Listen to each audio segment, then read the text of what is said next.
Welcome to the official podcast for the HBO Original Limited Series, The Penguin. I'm your host, film critic Amy Nicholson. After each show episode, I'll be joined by the creators, writers, directors, cast and crew to ask everything I want about story, character, production, and meaning. We're going on a deep dive. There will be spoilers. Be ready. This series examines the rise and fall of power in Gotham City. In episode 1, we pick up nearly 1 week after the end of Matt Reeves' 2022 film, The Batman. To refresh your memory, the Riddler blew up the seawall around Gotham, flooding and destroying entire neighborhoods of the city. The streets are chaos, especially because the Riddler shot and killed Carmine Falcone, the top boss of organized crime in the city. Who's going to fill this power vacuum? Will it be Cobb, played by Colin Farrell, the occasionally loyal but consistently overlooked soldier of the Falcones?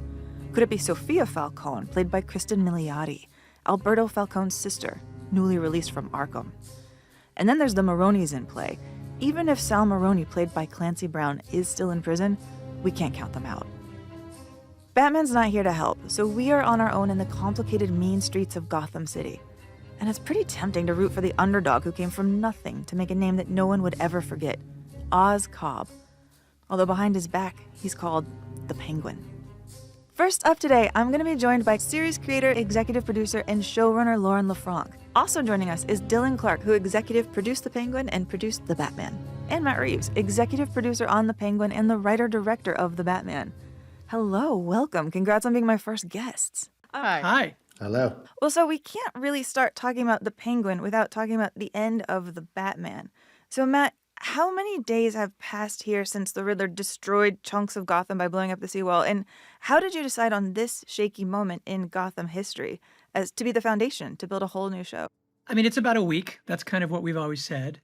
And the idea was born out of, after the events of the movie, this was the most dangerous moment in the city because it's the one moment where there was the potential for hope, but it was also the moment where people would be grabbing for power. And it's kind of what Selina and Batman are talking about at the end. But I had always thought that the next leg of the story, which was actually originally supposed to be the beginning of the next movie, was Oz jumping into that void to say, I've been overlooked. No one thinks I'm anything, but I know that that within me is this ambition that no one knows that I have.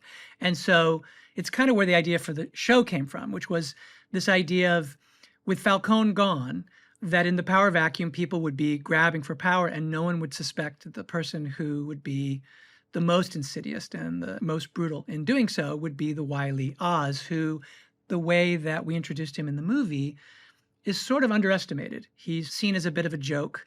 And so that was our starting place for where this would be, because it felt like this is the moment where he would start making moves. And then we spoke to Lauren about it, and then Lauren came in with this pitch that was just incredible about how, for all of the well-laid plans, the first thing that happens is, yeah, sure, he's going to make a move. He's going in, he's trying to get the compromat, all the stuff that he knows that's there. He knows where everything's hidden because he's been lying in wait. And then, of course, the first thing that happens is that, the Falcone heir comes in and he's just kind of got to suck it in. That's all he had to do. And in a very short time, he's killed him. And so suddenly what was supposed to be his neatly laid plan had turned to shit, and that it was all about him scrambling from that point forward. And we talk about what we were trying to do stylistically in the show. Initially, it feels like the movie. And it's almost like the moment that Alberto's dead, that's where the tone of the show truly begins. That's where what Lauren's doing and the voice of the show and Colin are kind of unleashed. Because from that point forward, you're on this journey with Oz. I mean, was that conversation with Lauren, was that the moment when you were like, yes, this is the person that I want to bring on as showrunner? This is the person that I really trust this story to? I'm not sure.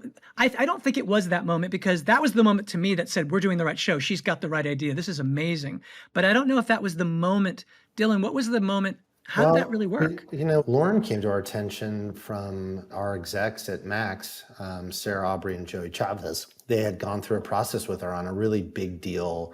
And Lauren had impressed the execs so greatly in her writing, but also in her organization, that they just said, you really should meet her. And we had read a sample, and certain writers just capture the interior of characters emotionally and psychologically so well. I started to see certain commonalities in Lauren's writing and what Matt is always trying to do, which is capture that inside part of the character. And so we reached out to her and we started a conversation about would she be interested in that. Timeline-wise, though, when we had probably 30, 40 minutes, which is all we had of what ended up being the longest movie in the history of whatever, I said we should really show Lauren so she can really see, what Colin's doing, because we talked about the character and Lauren had read the script, so she understood in the little footprint that he exists within that space. But this was like the beginning of her going down a path for what she wanted to do. And that's the way I remembered. I remember it that way too. She had this sort of briefing of what it is that, Matt was thinking, his intentions for writing the character in the sequel of the movie, should we be so lucky to make a sequel to the movie. But that idea was just,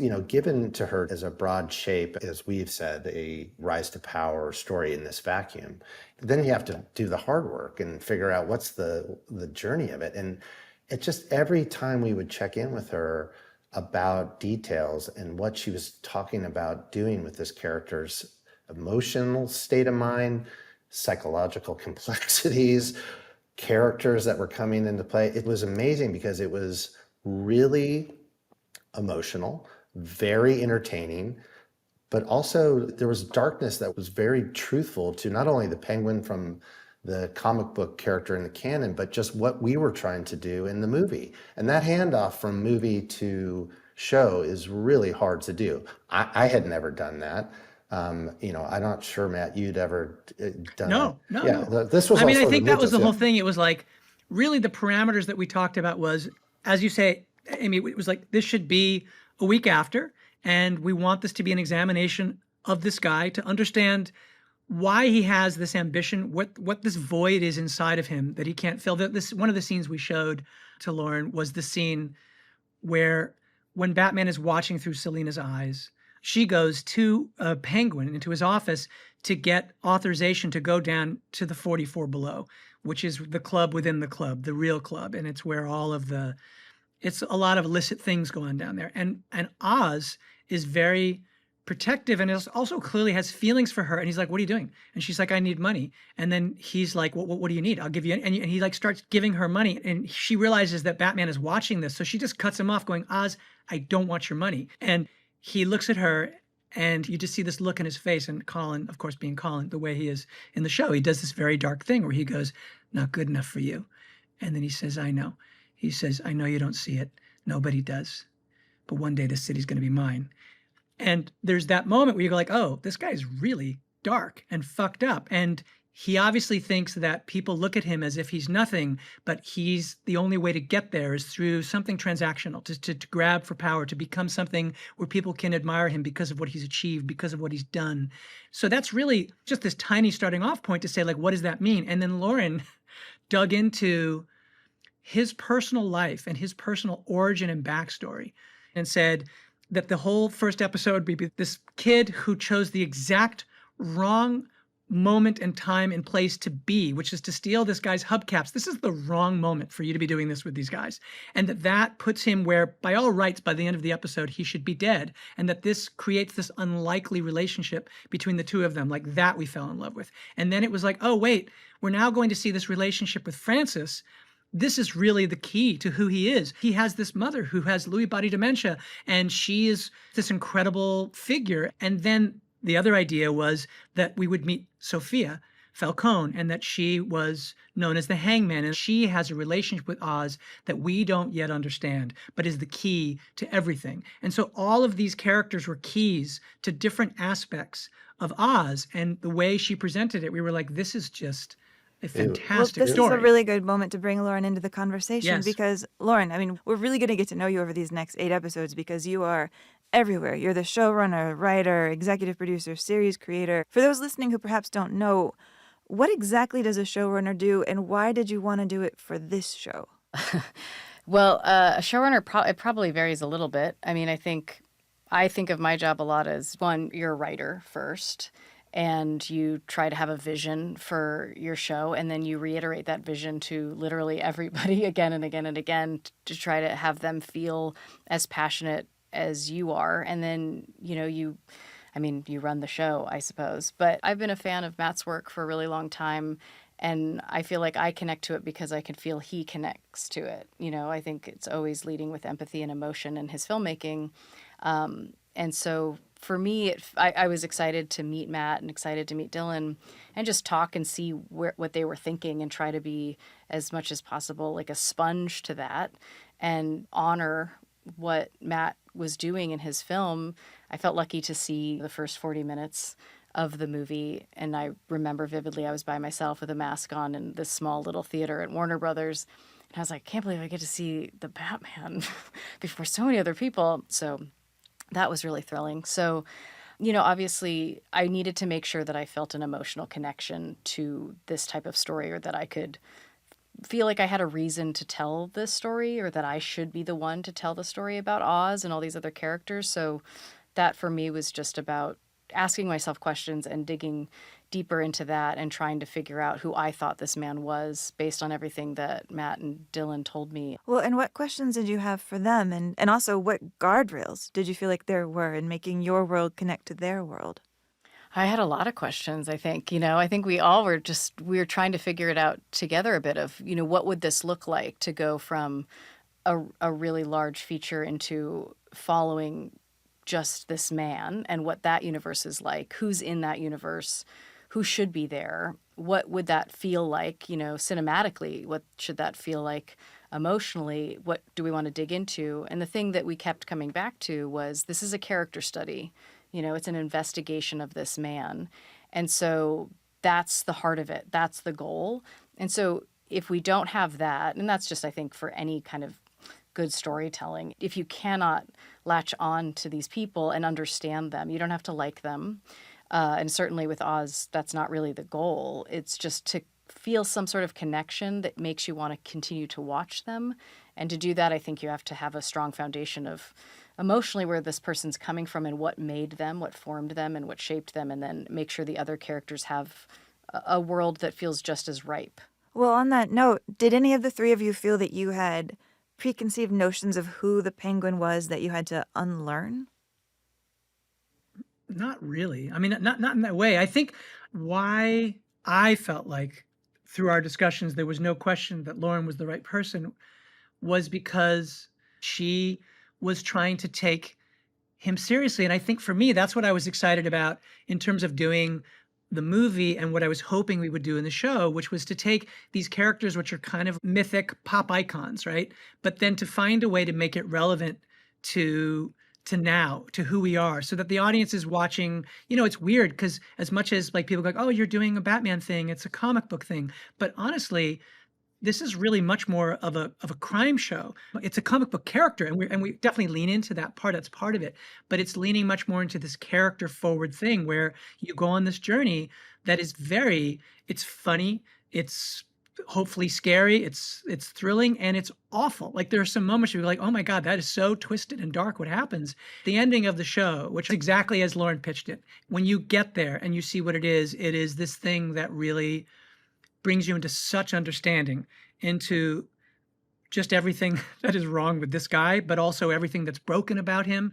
And you have empathy, but then you also are repulsed. And so that to me was the thrill of being able to do it. So I can't say that we knew in depth who the character was. We had this tip of the iceberg, and Lauren had to go in and say, no, okay. Iceberg, what a pun. Yeah, Tip of the iceberg clown. No, but without the pun, it's true. We only had the part that was sticking out of the top of the movie. She had to go and say, what really is under the water, this enormous iceberg. We also had Colin Farrell playing the Penguin in our movie that Matt wrote, scenes for, but there were only 6 scenes because I think we cut that 7th scene. Yeah, we did. So he was through the testing of our movie. He was one of those characters that scored, always in the top. He tested parts. like as well. He's barely in the movie, and he tested as strong as Batman. And he's playing a version of the character in the movie that I think fans thought, okay, he feels like the Penguin, but as Matt said and Lauren, he is a contemporary version of it, where we're exploring him a little bit more in depth psychologically. I mean, the billion-dollar question to me is that a lot of people flipping through might necessarily know that it is Colin Farrell in your TV show. I mean, usually when you hire an Oscar-nominated movie star to anchor your TV show, you want people to recognize your movie star.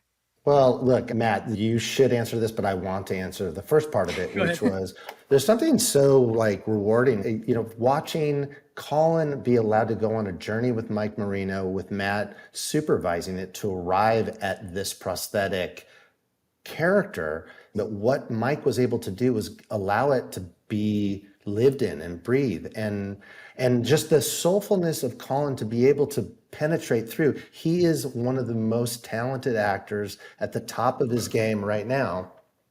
And so while he doesn't look like Colin Farrell, he is Colin Farrell. So And he's also yeah. freed because of that makeup. I mean, the larger answer to your question is that it wasn't the intention. That when we first started, we knew that we wanted Mike to do stuff for us for what we're doing. And, there's a version of the character actually and again, it's weird. You do this deep dive, and Lauren did the same thing when we were beginning, where you start looking at comics, you start looking at video games, you look at anything that exists as like, okay, are there clues? And then you're trying to find, once you've got these tiny little fragments, you try and figure out, okay, how can we flesh this out? And there was a version of the character who almost looked like Colin Farrell, the way that Colin Farrell looks, except that he had this kind of messed up nose. It was a Telltale video game.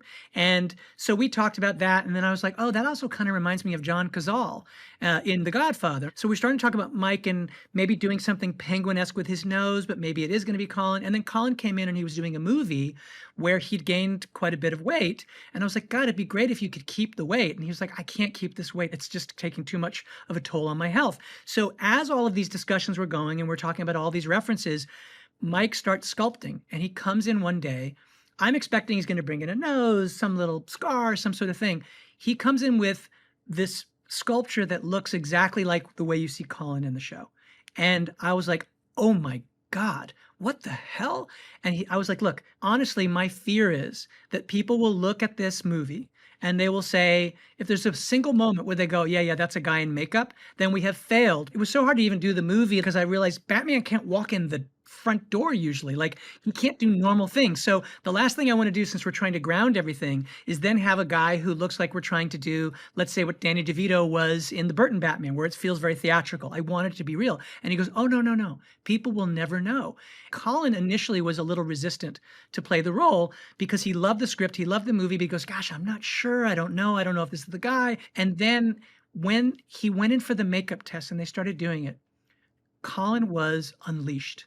And Colin became something that I think only could come about through what Mike had done by creating an exterior to him. He was no longer bound by being Colin Farrell. And immediately he started filming himself on his iPhone. There's an iPhone video that's out there somewhere where he sent it to us. And it was like, who is that guy? And then suddenly Colin went from going like, I don't know if I should play this guy, to asking us, could we write more scenes? Crazy. And by the way, I was terrified because I thought when we go to the studio and we say, this is what we want to do, they're going to say, Remember that you and I talked, I was like, I'm going to have to call the chairman of Warner Brothers to say, you think you cast handsome Colin Farrell, but you did not. You cast this guy, and he looks like a monster. And the crazy thing was, thank God, we showed them the sculpture, and they were like, that looks amazing. And I was like, okay, great. But it could have easily gone the other way. Well, we slipped him the iPhone video thing, which was so convincing because, as Matt said, Colin filming himself in his iPhone video just became this guy. And it was just so bizarre, intoxicating and charismatic and real that you're like, okay, well, this is And the when character. he came on the set the first day, Colin, we deliberately didn't tell people. Greg Fraser, who is the wonderful DP that we did the movie with, he was like, we should do some tests and we'll do this thing. So Colin came in makeup, but we didn't tell anybody that it was Colin. Colin was on the set for hours and nobody knew who that guy was. And he went out and he bought like a Starbucks. Like, he did all this stuff just to see if anybody would know who he was, and they didn't. I mean, the makeup is pretty It's incredible. really incredible. Yeah. Lauren, I want to follow up on something that Dylan referenced, actually. The idea of transitioning from movie to TV. We have to acknowledge some constraints here. I mean, your challenge is to build out a movie world on a TV budget. So how does that affect what you're able to do? I mean, for every splurge, was there something you had to cut back on to afford? Because even an HBO show like House of the Dragon, it knows it can't have that many dragons in it. They've got to be smart about deciding when and what will be the most impactful. Yeah, budgets. No, that's true. But, I don't think any of us were wanting to approach this from a place of spectacle, or, we weren't thinking of it in terms of, we have to have X number of action sequences. We don't have the burden of needing to see dragons. We don't have dragons in the title. We have got this guy Oz, and it is practical prosthetics, and they are really incredible. So my perspective is, if you care about the characters and you care about the people, then really, obviously we shot in New York, and you just get so much bang for your buck by doing that. But we weren't thinking we have to achieve something that looks so expensive. Obviously we want it to feel like it's in the same universe as Matt's Gotham City from the film. But at the end of the day, hopefully you're so engaged with our characters that you don't feel like, oh, I feel shortchanged because I was in a room with two people talking. Instead, you're like, wow, I really care about those two people. And now we are choosing when we can go out and show you more of the city or have a great action sequence or something like that. But we're not really dictated by action. Even, Matt's movie, Batman's not doing too much action. It's a detective story. Yeah.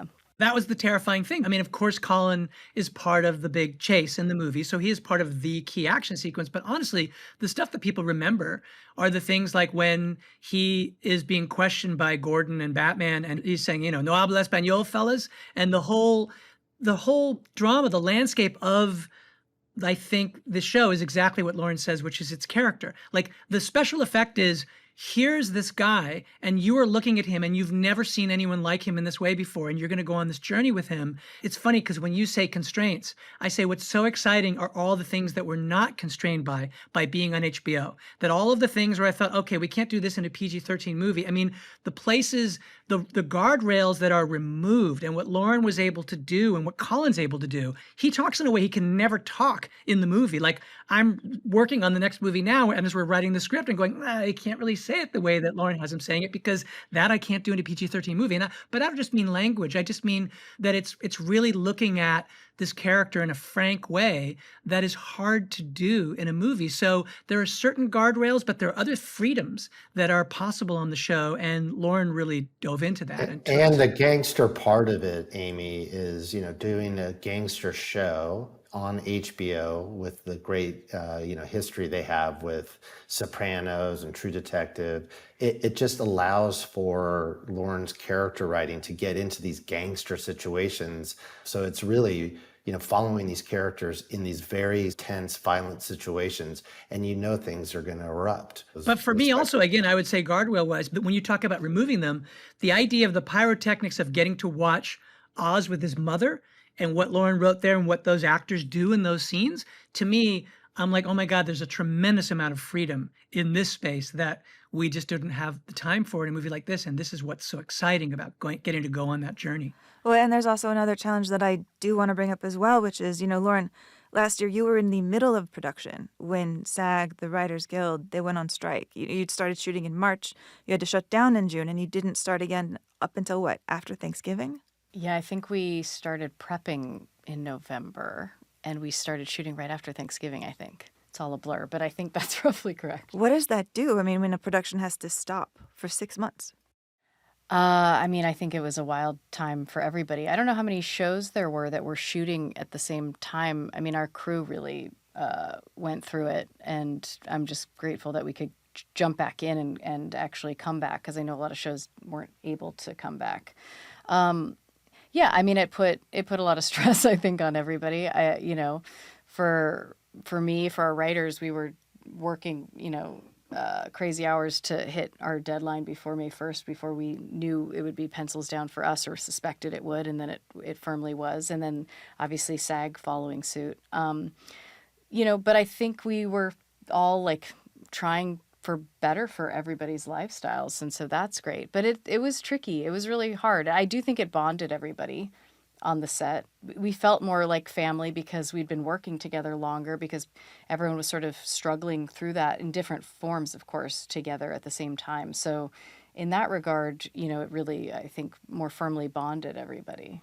Our New York crew was excellent. They hung in there with us, and our corporate boss, Max and HBO, they believed in the show so much. We had finished 4 episodes at the strike, and they realized how great of a show it was. They felt very passionate that this show is going to work, and so Warner Brothers and HBO has just been so great to just stay committed to this big undertaking, which is a giant Batman movie and a giant Penguin show. But when we did come back, as Lauren said, the crew was there. We had created a family, and they were so committed to seeing this through. And being in New York and shooting with, we had just great people. It was truly, it was special. It was, we've had these insane events. We've had COVID. Yeah, you guys bad luck. What's happening? We've aged a lot. I know. Leah, before we go, I want to ask this. There's some comic-y allusions in this episode. Like Oz likes Aqua Paradise air freshener. He enjoys frozen drinks. He waddles. He threatens to gut people like a fish. His Maserati is purple or plum, I guess, depending on who's asking. But overall, this does feel more like a grounded show as opposed to a comic book show. So I'm curious, talk a little about how far you were willing to push the comic book style. I mean, all the things you mentioned to me don't feel like a comic book. I know, me neither. I'm glad you said that. I was like, you all have Aqua Paradise. By the way, this is what I'll say, is that Paradise was is a Lauren's real version of trying to ground. It's funny when you say that, because that's the challenge of this thing, to try and do something grounded, is to take the character who has this kind of pop idea to him, and there's very, very broad, very theatrical versions and versions that are beloved, but then to try and find, okay, so what would that be in the real world? And the plum car we did in the movie, but everything else you mentioned is just how Lauren was like, well, what could that be? To me, that whole thing is the tone of what we were trying to do in the movie, and the tone of what Lauren is doing in our show is to try and find that intersection between that kind of beloved sort of character, and then how to make it feel, as you said, Amy, grounded, so that you're like, oh, well, this is really who that guy could be. And this is really how that would happen. But never forgetting, oh, yeah, but we are watching The Penguin. Oh, cool. I mean, are we going to see this guy with his top hat and cane? That's a spoiler. Fine. That's a spoiler. Yeah. All right. I mean, I do think, I think the goal is to have you not, with Victor, because Victor's really our lens through which we see Oz in a lot of ways, certainly in the first episode, is to have you not quite sure who this man is, and you can't quite put your finger on him. And we always would talk about mobsters are larger than life. They are big personalities in a way that sometimes you're like, wow, that's a person feels that way. They say those things. They feel big in certain regards. But, look, Aqua Paradise is a real air freshener scent. It's slightly heightened. I did a lot of research on air fresheners. You did a lot of research on air fresheners? I like, you got to make sure it's what grounded, you gotta do. Amy. You got to know, But I was like, I feel like this is a guy who would care about that. He cares about certain things. He likes his car. He's proud of it. And yet he also is very violent and is terrifying. And trying to strike that balance and always keep you a little bit on your toes is the goal. All right, well, I'm on my toes. Matt, Dylan, thank you so much for joining us. Thank you so much. Lauren, I'm going to ask you to hold on, because while they take off, I want to bring Colin into the room so we can talk more about this episode. Colin Farrell, Oz Cobb, welcome to the podcast. Lauren, thank you for coming back for our second segment. Hello, you guys. Welcome to episode 1. Thanks for having us, Amy. Yes, hello. Hello. So before we really dive into episode 1 of The Penguin, Colin, I want to tell you, your scenes in The Batman are actually some of my personal favorites in that movie, like when you're making fun of Jeffrey Wright. Even though you're not in the film for very long, your character's memorable, and you felt then that there was a lot more to talk about with Oz? Yeah, when I read the script for The Batman first, the script was extraordinary. I mean, Matt Reeves goes through incredible pains and great lengths to realize whatever his cinematic vision is, whatever the project may be. He takes his time. He has his own process, and it's detail-oriented, and it's incredibly intelligent, as Matt is. But it's also one of the great things about him as a filmmaker, storyteller, is that he doesn't sacrifice heart at the altar of intellectualism, or he doesn't sacrifice intellectualism at the altar of the heart. Like, he's a perfect balance for me as a filmmaker and a storyteller of heart and wit and intelligence. All that to say, when I read the script, I loved it, but I just didn't see or know what I could do with. Look, I was disappointed. That's the truth. Why beat around the bush? I was disappointed. Only because I grew up watching, Burgess Meredith and then Danny DeVito, Tim Burton's Batmans were kind of my generation, whatever I was, 12, 13, 14. And so when I heard that Matt wanted to talk to me to play the Penguin, and would I read the script? And I was so giddy with excitement, like mad giddy. I couldn't believe it that I could be part of that universe and that world and that kind of the history and the mythology of that world of Gotham. And so then I read it and there were 6 scenes. I was like, fuck! I got really greedy really fast, and my giddiness and my appraisal of my ridiculously good fortune turned to bitterness and yeah, and greed, because I just, yeah, the 6 scenes that I had, I was kind of like, I get it, he's there, he's a little bit of a red herring, but I just didn't know what I could do with them. The script was brilliant, but the scenes that I had, I was kind of like, oh, is he a bit of a coward? He's just kind of always getting shat on. Oh, I don't know, what can I? And then I saw what Oz was going to look like, what Mike had designed, and I thought, okay, if I'm inside that, there was a history to it. There was a pain on the face. There was violence all over the face. There was some kind of strange sense of vulnerability as well. So I signed up to do it, and then because my feelings for what had been created were so strong, and when I got into the bodysuit and into the makeup and the whole thing, I just thought even more so, what a waste to do all this for just 6 scenes. There's surely more, and I think we were about a month or 2 into shooting the film, and I cornered Dylan Clark, our producer, one day, and just said, well, let's do it. Could we do a show? Could we do a... And I think I even said the letters HBO. But then I'm not saying that I was the designer of this, by the way. Then I left it. I never mentioned it again, and they just went for it. So, but I knew there was just a lot more. I just knew that I felt that I ended up falling in love with the 6 scenes I had, and I got over myself and my greed, my creative greed, and I loved working on the film, and I just felt that there was lots more to do. And then cue this woman on my right who was hired as the showrunner and the principal writer on the show, and she just created this world of treachery and deceit and vulnerability and poverty and ambition and avarice and violence. I mean, Lauren just struck the most extraordinary balance between some obviously genre flourishes and a narrative that held together really tight, and also just this deeply emotional story. For me, reading it and then inhabiting it for 6 months, you know, it was deeply, deeply emotional, and there was just a lot of truth there. And like most good stories, I think Oz's tale and everyone in it goes back to certainly Sophia's tale, you know, Kristen's tale, goes back to childhood trauma. All of our lives, you know, sooner or later we whittled back to something or things that happened to us when we were children, when we were taking the world in and not even aware of how it was forming us internally, and then would spit us back out as teenagers and stuff. But Wow, yeah. this just got deep so fast. Oh, sorry. I go on. No, I love go on. it. I go on. We want to keep Too it much. superficial. Yeah, so- yeah. Sorry. Yeah. So there I was with my nose hanging off my face, and they said cut, and they had to come in with some glue. And no, yeah, it was. I just loved it. I loved what Lauren. I was in the west coast of Ireland doing the Banshees of Inisharan, and myself and Dylan and Matt, and Lauren had a Zoom, and I'll never forget it because she sat in her office and she shared what she had been creating, and she shared the story outline, and I just thought it was, especially when she got to the relationship between Oz and his mother, I just couldn't believe what she was reaching for and what she created. Well, Lauren, I mean, I'm really hearing from Colin these ideas of like collaboration, about really kind of cluing into this character. And I want to talk about that. I want to talk really about like this complicated character that you guys have created. I mean, even in this episode 1, as we're getting to know him, he likes pickles, he likes Dolly Parton. He hates it when people tell him who he is, you know, that he's a good soldier, or a dirty soldier, or a small-time asshole. He's ambitious, but he's willing to make himself look small here.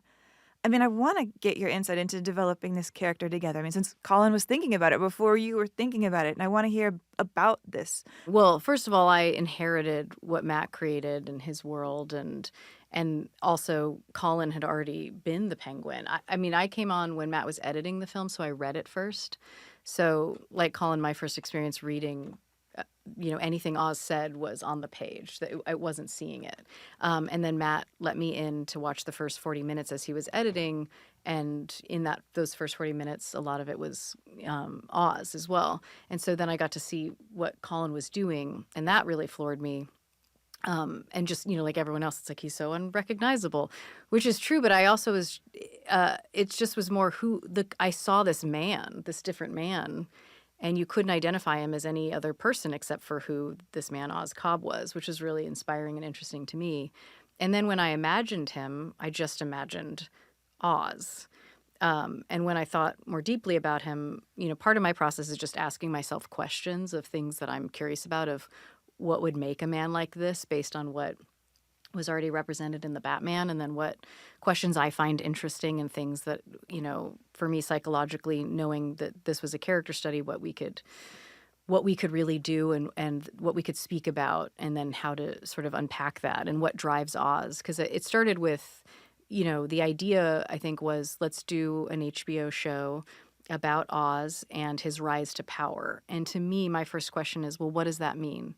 Like, we can all say there's a rise to power story, but everyone defines power differently, and what makes that unique and interesting and different. And so to me, that's where I started to think about where Oz comes from. It does go back to childhood trauma, I think. I mean, that's how I view a lot of things, I think, for better or worse, for a variety of reasons. But what forms you, what makes you, and are you born a certain way? Are you made a certain way? And I think it's a bit of both. And I started to think about his deepest want and what power actually means to him. And to me, that meant he needed love and affection from his mother. He needed to make his mother proud. That to him is power.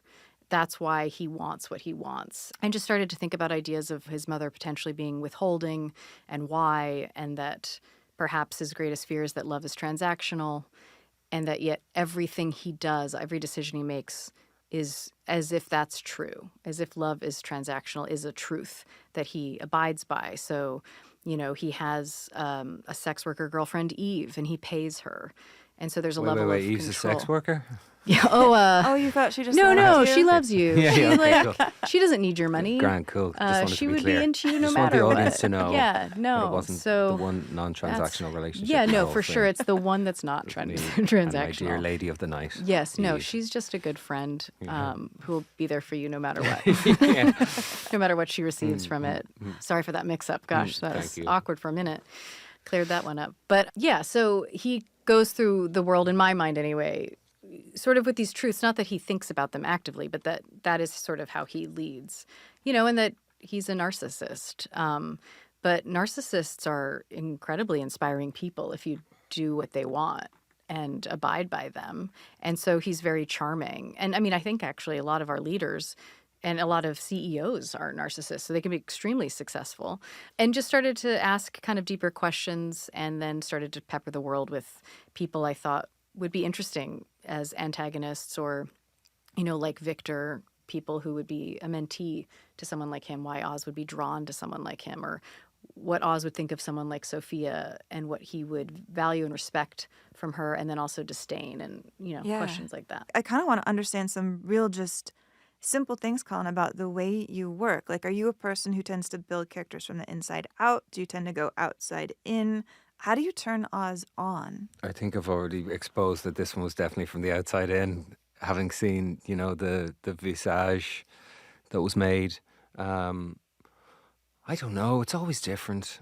You just think about it, really. You just think about it. You read the script over and over and over again, and it starts to infiltrate your mind, and not your every waking hour. That would be terribly dull, and you'd get nothing done in life, and your kids would be starving. But I can get a little bit on task, a little bit too much, but I think that's helpful in what I do for a living, and you just think about it, and it just starts to speak to you in ways, and begins to have a life that's off the page. And as I said, getting, like, the first time that we did the makeup test was one of the best days I've ever had in 25 years as an actor. But that's a huge thing to say. Yeah, but honestly, it's the truth. Like, it'll take some besting if that ever happens, because there was no cameras, there was no pressure to do takes or to capture something that had been written and that was envisioned by somebody, and there was none of that stuff. We weren't shooting anything. We didn't shoot anything but iPhone footage that day, but it was myself and 8 or 9 artists in a soundstage on the Warner Brothers lot in Burbank.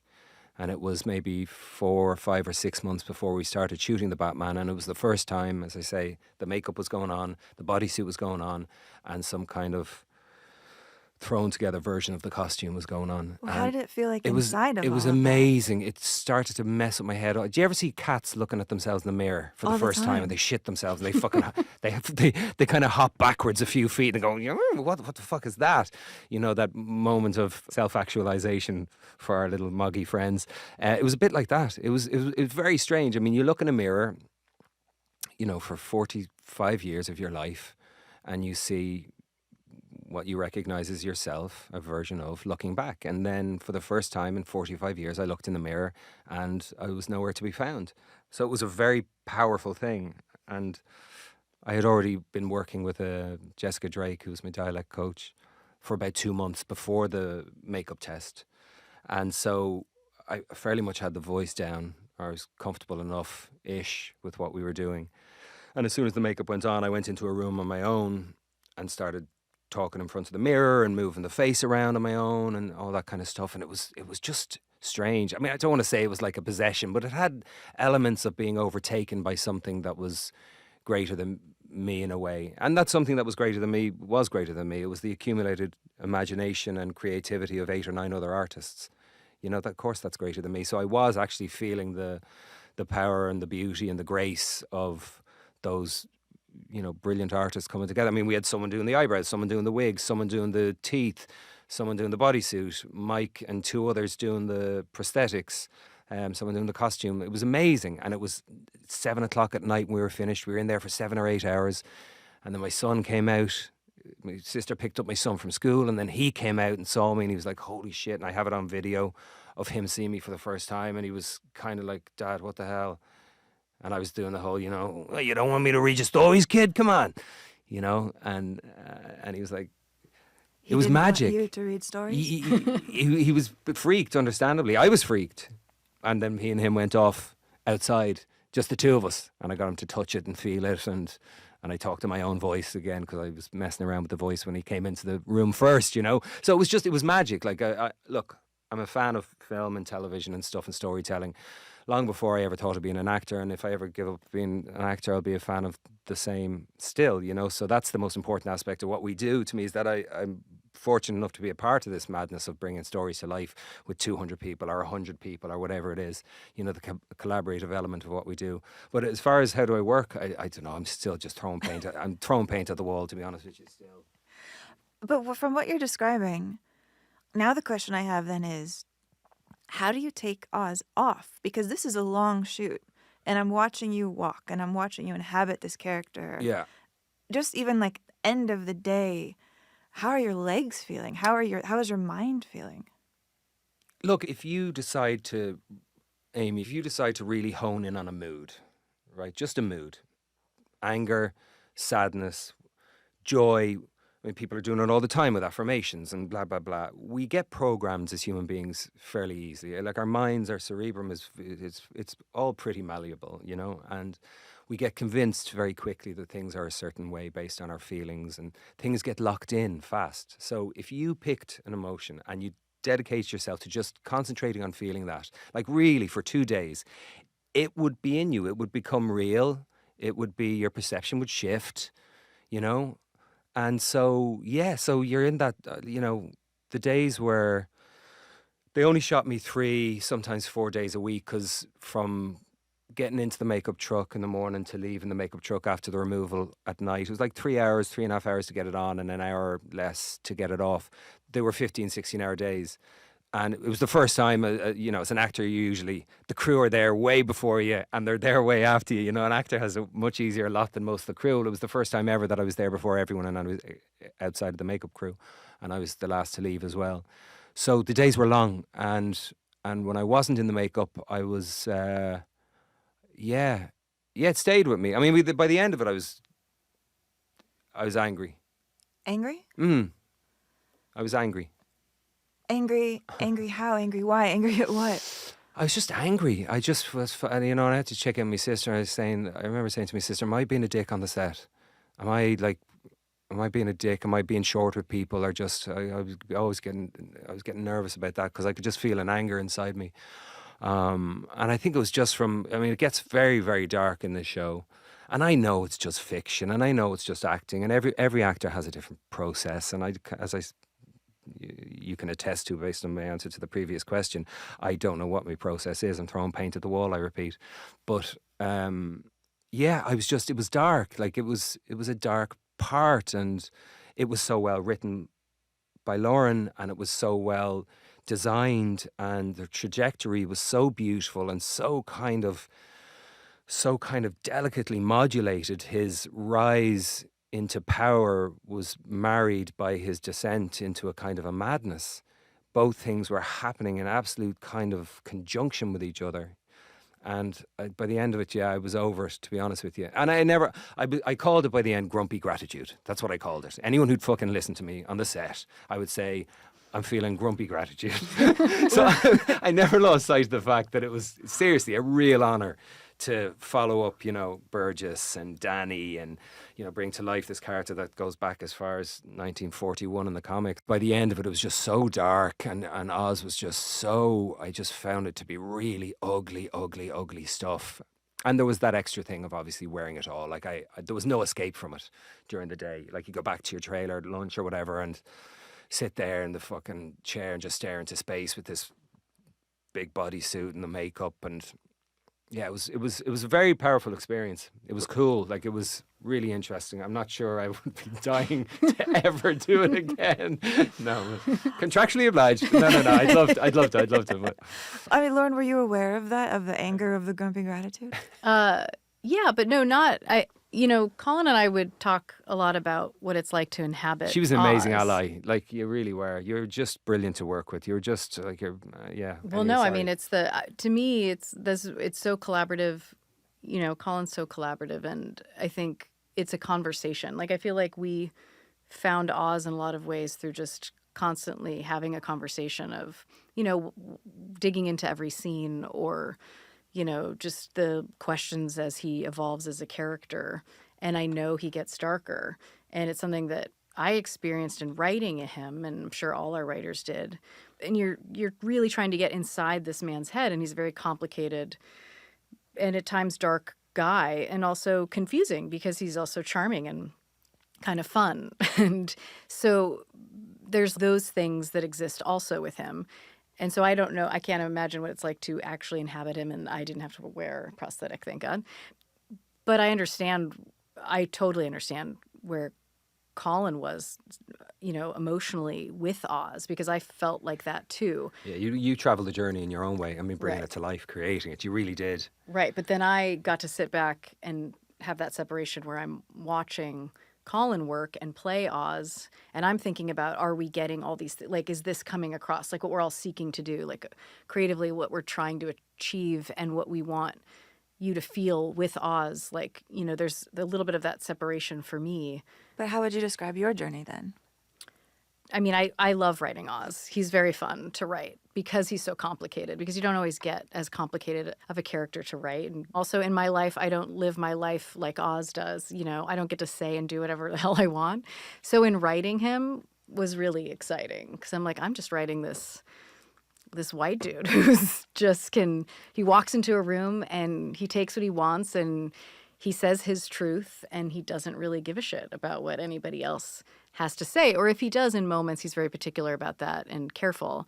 But overall, he's just so brazenly himself. So for me, getting to play in that for a while was great. And then as time goes on, he does darken, or we just dig deeper into him. We know who he is, I think, more clearly as the show goes on. And so then it becomes a little less fun and a little less charming. Tell us about that bit. Did you get down at all towards the end? Yeah, I mean, Did you? Yeah. Well, I can imagine. I started to not, I can't ever hate Oz. I empathize with. Yeah. You have to, I think you need empathy to write anybody. But I think, yeah, there were moments where I'm writing something and I'm disgusted or angered by his actions. But I'm also, if I'm being him, he's not. Yeah. He's justifying everything. Yeah. Right? So you as an actor are sitting in the justification of something that Yeah. is dark. And so I still have that separation, So I there's a guess. bit of a buffer. Yeah. I mean, I don't know what it's like to look in the mirror and see not yourself, but yourself in this way, or to not, like you're saying, not be able to escape him. Yeah, yeah, Like yeah. even take a break and like go take the mask off for a second and look at yourself in the mirror to Yeah, there's none check of that. in. Like you can't do None of that. that, yeah. So I don't know what that's like, because I get to dabble in other characters too. Yeah, of course. Yeah, I want to jump into episode 1 here, and I want to actually start by playing a moment from the very first scene of this very first episode, when Oz is trying to plant the idea in Alberto's head that he should lead like Rex Calabrese. When I was a kid, I was a gangster. Real old school type. Rex Calabrese. He was a big deal. You know, at least in my neighborhood. He helped people. If someone in your family was sick, he'd find you a doctor. Short on rent, front you the cash. Knew everyone's names, too. Don't know how he kept them all in his head, but if he saw you on the street, he'd call out to you, ask how you were. Felt like he meant it, too. When I'm 14 or something, he has a heart attack and dies. Still holding a cigar. In my neighborhood, they throw a parade in his honor. A friggin' parade. I mean, it wasn't fancy, but it was a gesture. The show of love, of what he meant. Can you imagine to be remembered like that? Revered. Lauren, in a perfect world, is Rex who he would be? No, I think Oz thinks he'd be better than Rex.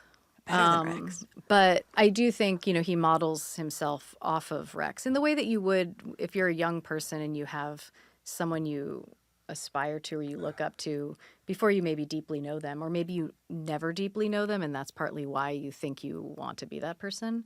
But I think Rex embodied somebody who, to Oz, took care of the neighborhood, took care of people, and also had a level of power and a level of style and had nice things. And Oz grew up poor and was violent in moments, and he took what he wanted. And I think he saw things like that in Rex that were inspirational to him. And I based Rex on Buddy Cianci, who is the mayor of Providence, Rhode Island for 21 years, who's really charming guy, very corrupt and very violent, actually. There's wild stories about him. But people loved him, and they didn't care that he, what he did necessarily. I mean, he had his own radio show after prison. He had his own pasta sauce. His own pasta Yes. sauce? Did he really? Yes. You People could loved buy him. his pasta You can buy his sauce? pasta sauce. That's a real moral conundrum, being at the Vons and seeing him and Paul Newman beside each other. I think it was, it was side a of little the bit of a tracks you can land smaller on. operation. Who's more It wasn't delicious? at Vaughn's, Yeah. it was at an Italian restaurant here Oh, and there really? in Providence. That's Yeah, cute. but it was Yeah, real. yeah. But I do want to do the Paul Newman taste test then.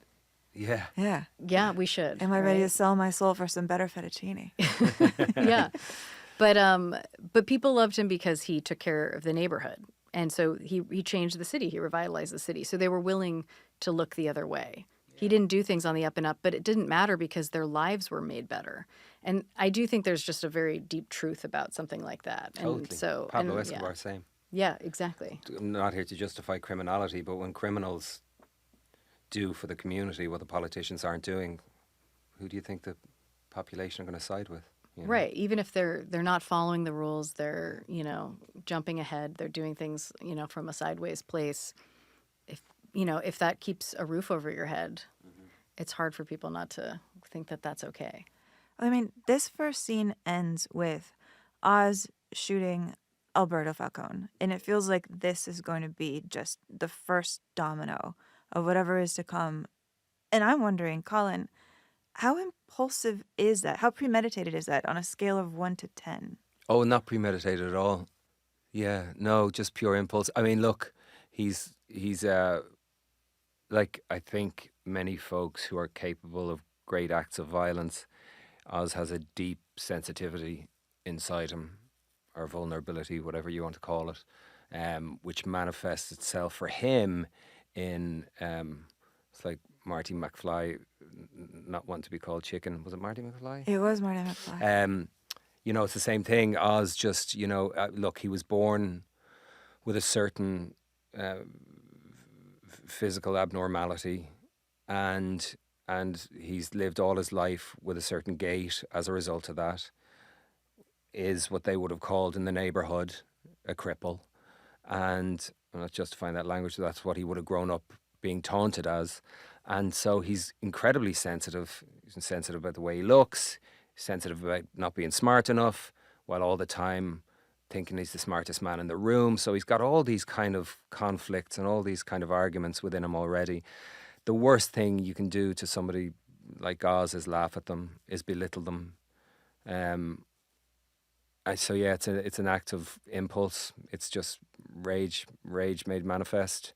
You know, he's somebody that hasn't been in a position of power. In that room with young Falcone, he's in a position of power. He's not thinking that, but it's just the two of them. There's none of the bodyguards around. They're not at the Falcone mansion. They're just in a shitty, waterlogged room that once served as his father's office, but no longer does. And it's just him and this kid laughs at him. And I think just the pressure and his ambition and his disdain, which has been simmering for years for what that kid has because of what he was born into, not because of what he made himself, Alberto, what he was born into. And I think he sees him as a weakling and annoying. And up until that point, he's playing him like a fiddle. You know, he's playing him like a fiddle. He's getting a bit of information. He hears something that Alberto's planning that he starts asking him about. He gets this little diamond necklace, which he's not too impressed with, but he knows it's going to go to his ma already. But then he laughs at him. He makes a fool of him. And yeah, it's a total impulsive act. But the consequence, of course, then ripple throughout the remaining 8 hours. I mean, I love that you're bringing up laughter, because one thing that I find really striking about Oz is that, yeah, he can't be laughed at, but he is funny. He likes people with a sense of humor. He seems to respect if people are able to make jokes. And I'm curious, Lauren, writing this character, how do you determine what he will find funny when he's allowed to even be funny in a show like this? I mean, I guess it's very subjective. It's what I think he would think is funny, which is when he's not the butt of the joke, certainly. Yeah. You know, I think it's a level of control. You know, if you can control a room and get people to laugh and have that, that's like a form of power, I think, that he enjoys. And it was important for me to show that he has a sense of humor. I think tonally our show is different from the Batman in that we're following a guy like Oz, and it was already there. That spark was already there in watching Colin work and what was in the script that Matt wrote in the Batman. And so I just wanted to enhance that and have him be charming and have a dark sense of humor and undercut things. And especially with someone like Victor, Victor's a perfect person for Oz to tease and make fun of because he's weaker than him.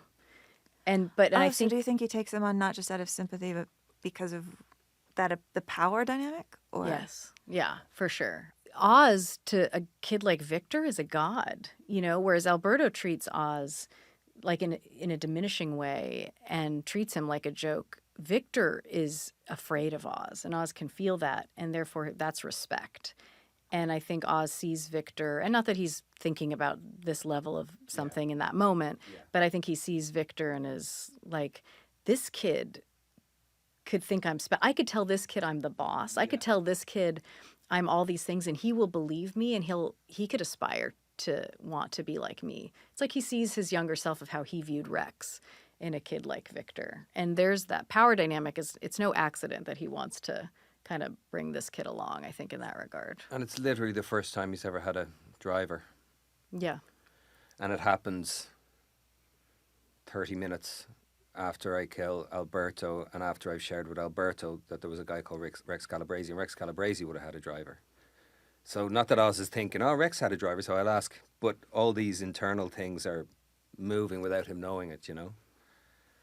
Yeah, when Oz shot Alberto, even though it was impulsive, suddenly, and Oz is playing catch up from that point on in a lot of ways, but suddenly the world opened up for him. He just jumped like a million tears, and it wasn't on purpose, but like shit's hitting the fan and he's screwed, but also fuck Yeah. it. Like, what Yeah. else are you gonna, like, let's go. Well, and I you know? have to say that little beat where you just kick his body down the stairs. Very funny. It's okay for him to be laughed at, for us to be laughed at by people in the show. It's important. It's part of the dynamic that he's lived under the boon of all his life. But you don't want the audience to ever. There was one of our directors, and it was a fair enough suggestion, to be honest. Came in and we were having a chat, and I was having a cup of coffee, and the lid was on the cup of coffee, and because the character's nose was significant enough that I couldn't get the nose bent I'm picturing as I was this drinking right the now. coffee, and I was trying to get at the angle of the little hole at the top of the coffee cup. Yeah, Lauren's laughing. I'm so sad for and, everybody and the listening who director can't see went, the things "Oh, you're that's doing really right good. now." That's really good. We should use that in the show." And I fucking went, "Are you actually joking?" And the director went, "No, that'll be like a cool moment where Oz is trying, his nose gets." Oh, I went, no, that's not the show we're making here. No. And there was no more, you know what I mean? Yeah, So it's a yeah. very is a fine fine line line. between laughing at Oz and finding him quirky, funny, having a kind of a really interesting, awkward world perspective. That's what makes him funny. It's like he's not even trying to be funny that much, you know? He's just, his world perspective is so out of the norm, you know, and so singular to him and awkward. He's kind of awkward. Doesn't know that he's awkward, but he kind of is. Well, Colin, I want to ask. I have a sense of you, I'm a film critic, that you like playing undervalued men. Like, In Bruges is one of my all-time favorite movies of all time, like capital Oh, letters. thanks. And that you have this kind of, that you get, I'm trying to figure out how to phrase this. They're almost more drawn to playing that type of character, an undervalued character, than you are like a super cool, awesome leading man. And I'm wondering if here, maybe you're into the extra challenge of playing an undervalued man who has to win people over with the additional handicap of not looking like Colin Farrell. Never really thought, of course, I never really thought of that. I mean, I find the majority of the ways in which heroism is presented in film, certainly commercial film, just a little bit dull for me. Not any of the people that have, and I think I've tried it maybe and failed miserably. Maybe that's more where I'm coming from. But I just find human beings fascinating, being one. And I find, you know, that struggle and pain are the only, outside of the obvious scythe-wielding reaper of death, that struggle and pain are the only things that are really guaranteed to be experienced by everyone. Sadly, love isn't experienced by everyone. Sadly, laughter isn't experienced by everyone. Sadly, joy isn't experienced by everyone. But pain, regardless of what you're born into, how fortunate you are, pain, loss, struggle, suffering, these are things that they're on the menu for everyone. And so with that in mind, it's not that heroes can't. I mean, you know, the true hero's journey involves all of those things, all of those stages, all of those sentiments or feelings or experiences. But yeah, I think I just find the human struggle that we all share in greater or lesser degrees. You know, all of us, we are bound by our struggles, and there certainly must be a better way to deal with them as a shared idea. 8 billion people on this planet than we're exercising now. But you know, when I read Ray's journey in Bruges and Oz's journey in this, they're very different, but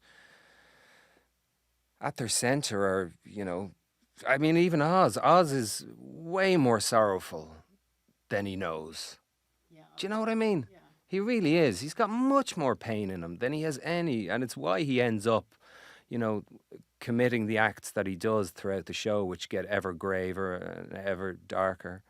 There's a lot of pain, a lot of sorrow, and a lot of struggle there. So that's probably a long-winded way of not answering your question at all, which I'm okay with. Well, then let me ask you guys both this one. Do you love Oz? I'm I'll just very say- protective of Oz. Like walked onto the set for a rehearsal one day, and I was wearing a T-shirt that was going to be, when we shot the scene, was going to have a leather jacket over it, black leather jacket over it. But because I was wearing the T-shirt, you could see the padding of what was below the line of the sleeve, which was the elbow, the forearm. So I looked like I had the arms of a teddy bear, basically. And one of the crew members looked at me and went, "Oh shit, look at that. That's what your arms look like under that." And again, like the director that suggested the coffee cup thing should be hilarious and photographed. It wasn't the crew member's fault at all. Loved this dude who made that little joke. And I just kind of laughed it off, and I fucking made a note: never walk onto the set or be seen unless Oz is 100%, locked in, presentable, as he was designed to be. I'd be very protective of him. Yeah. Do I love him? Oh, I don't know. No. No. I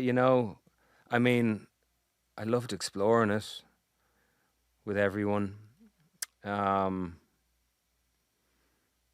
feel for him, as we're talking about a fictional character, of course, but a version of Oz. Many versions of Oz, as we know, exist in the world. And I would feel from having the distance that I have from it being a creation and an exercise in artifice attempting to present itself as reality. I would feel for him. But I can't say I love him. No, it's too much. It's too much. Too much darkness, too much violence.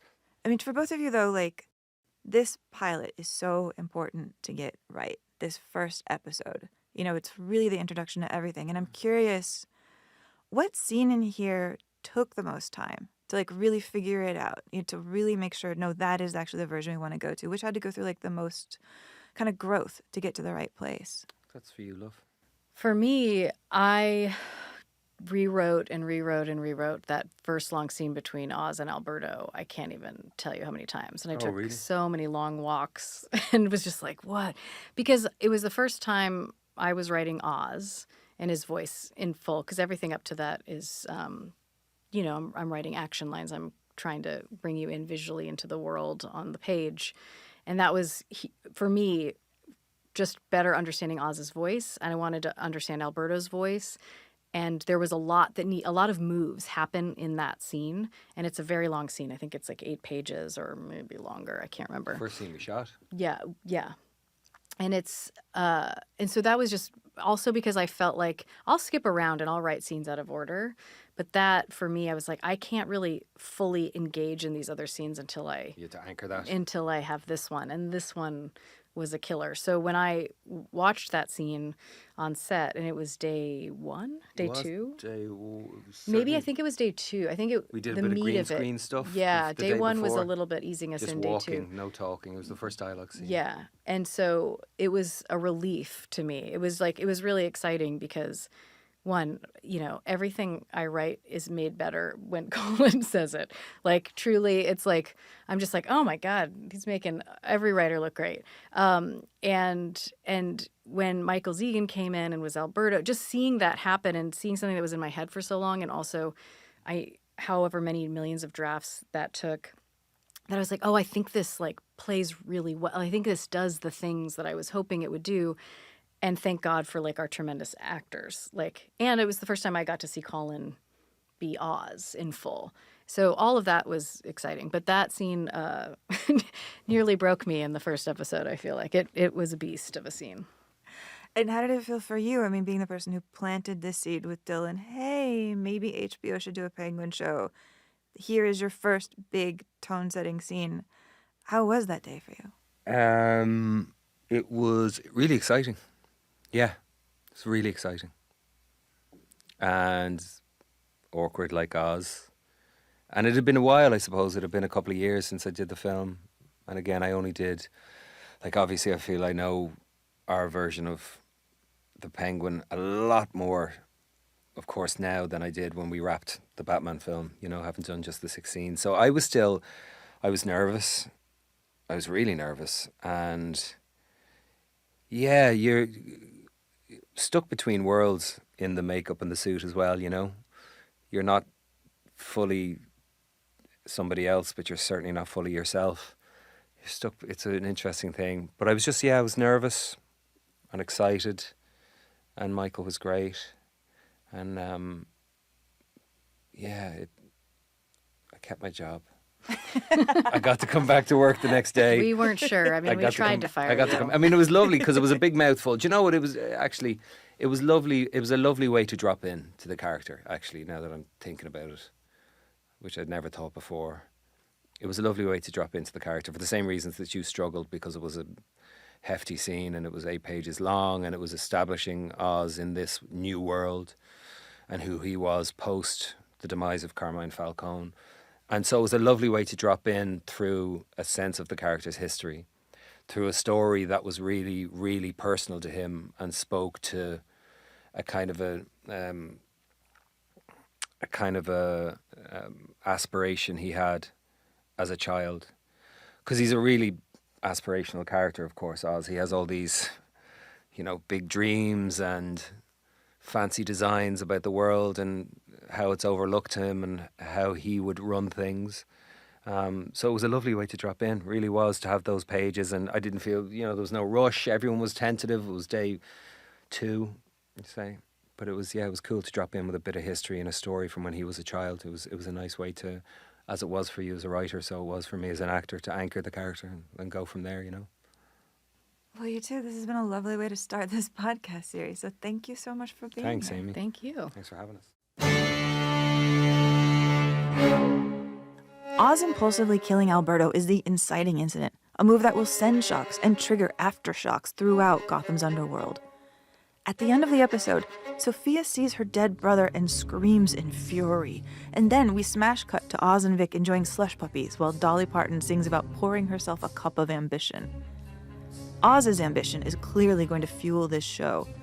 Sophia, Victor, Sal, Johnny Vitti, they're more unpredictable. Who's going to form an alliance? Who will get betrayed? Who else cannot wait for the next episode?